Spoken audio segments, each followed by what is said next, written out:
ماحول کے بھائی ہوتے ہیں۔ اب ہوا کیا ہے، پچھلے کچھ سالوں سے جو ہے یہ بات دیکھنے میں آتی ہے کہ باغ کے اجارے کے اندر، باغ کے آم کی خرید و فروخت کے اندر عموماً ہمارے یہاں جو ہے اسلامی اصول کے مطابق یا شرعی اصولوں کے مطابق پھلوں کی خرید و فروخت نہیں ہوتی ہے۔ کتابوں کے اندر پھلوں کی خرید و فروخت سے متعلق واضح ہدایات فقہا نے جو ایک جزیہ بیان کر دیا ہے۔ ہم حنفی ہیں اور فقہ حنفی کے مطابق مفتی صاحب تشریف فرمائے، فقہ حنفی کے مطابق اگر فتویٰ دے آج مفتی تو آپ کے لیے یہ ناریل، یہ کیری، آم، اسی طریقے سے دوسرے پھل فروٹ، اس کی تجارت کرنا ہی مشکل ہو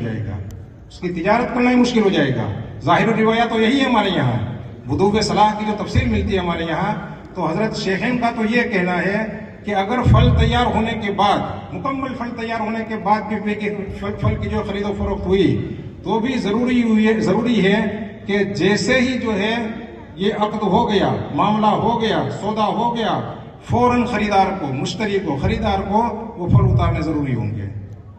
باقی رکھنے کی شرط کے ساتھ معاملہ کرنا یہ فاسد معاملہ ہے ظاہر الروایات کے مطابق۔ لیکن فقہا نے چونکہ حضور نے فرمایا یسروا ولا تعسروا بشروا ولا تنفروا، معاملات کے اندر عام طور پر وسعت سے کام لیا گیا ہے، اس لیے فقہا نے کافی اجازت دی ہے اس کے اندر۔ لیکن ہمارے یہاں تو میں 2 یا 3 شکلیں بیان کروں جس کے عدم جواز میں کسی کا کوئی اختلاف نہیں ہے، اس لیے مجھے نہیں لگتا کہ میری یہ بات بیان کرنے کے بعد کوئی آپ سے نزاع پیدا ہو سکتا ہے۔ یہ ہمارے یہاں عام طور پر 3 طریقے سے باغ رکھتے ہیں ہمارے رکھنے والے۔ کچھ لوگ جو ہوتے ہیں وہ پتوں ہی سے رکھ لیتے ہیں اور کیا شرط لگاتے ہیں، کلٹار میں پلاؤں گا، کھامنے کی صفائی میں کروں گا، لائٹ بل میں بھروں گا، یہ شرط لگا دیتے ہیں اور شرط لگانے کے بعد مانگرول واپس آ جاتے ہیں۔ پھر جائیں گے کب؟ دسمبر کے اندر، نومبر یا دسمبر کے اندر فلاورنگ کا پیریڈ ہوتا ہے، اس ٹائم کے اندر ہو جائیں گے۔ پہلی شکل تو یہ ہوئی کہ پتوں سے رکھ لیتے ہیں، دوسری شکل فلاورنگ ہونے کے بعد، مور آنے کے بعد رکھتے ہیں، اور تیسری شکل کھاکڑی نکلنے کے بعد رکھتے ہیں۔ دیکھیں پہلی تو جو شکلیں ہیں اس کے عدم جواز میں کسی امام کا کوئی اختلاف نہیں ہے، کسی امام کا ایک سیزن کے لیے یا چند سالوں کے لیے اس طرح کا اجارہ کرنا، اجارہ تو اس کو کہیں گے ہی نہیں، اس طرح کی خرید و فروخت کرنا یہ مطلقاً حرام ہے۔ یہ اب یہاں پر کوئی یہ کہے کہ بھائی میں تو مساقات کے طور پر رکھوں گا یا مزارات کے طور پر رکھوں گا، مجھے ایک آدمی آپ بتاؤ جس نے مساقات کا یا مزارات کا معاملہ کیا ہو اور سیزن میں جا کر کے وہاں ٹریکٹر چلا کر کے کوئی کھیتی کرتا ہو، ایک آدمی بتاؤ مجھے۔ آپ نہیں کرتے کوئی کھیتی۔ ہمارا مقصد صرف اور صرف وہ عام ہوتے ہیں،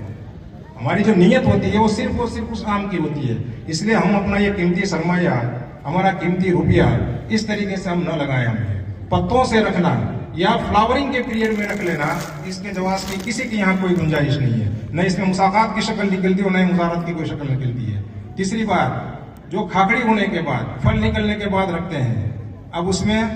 کچھ لوگ تو جو ہے وہ مگیا ہونے کے بعد، میری زبان سمجھتے ہوں گے جو اجازت رکھتے ہیں، وہ مگیا بندانا، یعنی مونگ کی سائز کی جو آم ہوتی ہے وہ بھی تو بالکل ابتدائی مرحلے میں ہے، اس ٹائم پہ باغیچہ رکھ لیتے ہیں۔ اور کچھ لوگ رکھتے ہیں کہ کھاکڑی ہونے کے بعد۔ اب اس میں تو اصلاً تو یہی حکم ہے کہ جب تک بدوغ صلاح کھاکڑی مارکیٹ کے اندر جس چیز کی لین دین شروع نہ ہو جائے اس وقت تک اس کا اجارہ یا یوں کہیے کہ خرید و فروخت جائز ہی نہیں ہے۔ لیکن چونکہ عام طور پر اس کے اندر اطلاع عام ہے، حضرت تھانوی رحمۃ اللہ علیہ کی آخری تصنیف بوادر النوادر،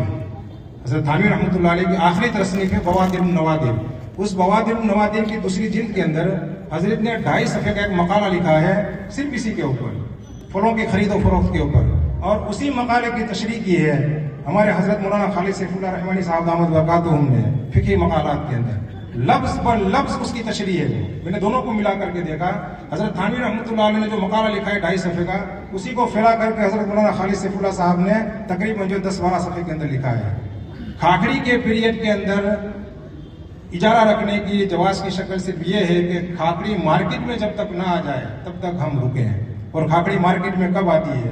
میری آپ سے مؤدبانہ گزارش ہے مانگرول والوں سے کہ کروڑوں روپیہ آپ انویسٹ کرتے ہیں گیر کے اندر اور لاکھوں روپیہ گنوا کر کے آتے ہیں۔ ابھی کے سال کی آپ بات دیکھ لیجیے، آپ اسی سال بہت سو نے جو ہے باغ رکھ لیے ہیں۔ اب یہ 10 دن سے جو کلائمیٹ چینج ہوا ہے، اس کلائمیٹ کی وجہ سے تقریباً جو ہے 25 یا 30% مال جو ہے خراب ہو گیا ہے، 25-30% مال خراب ہو گیا ہے۔ اب یہ جب موسم صاف ہوگا تو پتہ چلے گا کہ حقیقتاً مال بچتا کتنا ہے۔ تو ہم اپنا قیمتی سرمایہ اس طریقے سے جو ہے ضائع نہ کریں، یہ میری آپ سے مؤدبانہ گزارش ہے۔ کہ اللہ تبارک و تعالیٰ ہم تمام کا یہاں جمع ہونا قبول فرمائے. اللہ تعالیٰ ہم جس نیت سے یہاں پر جمع ہوئے ہیں اس کے مثبت نتائج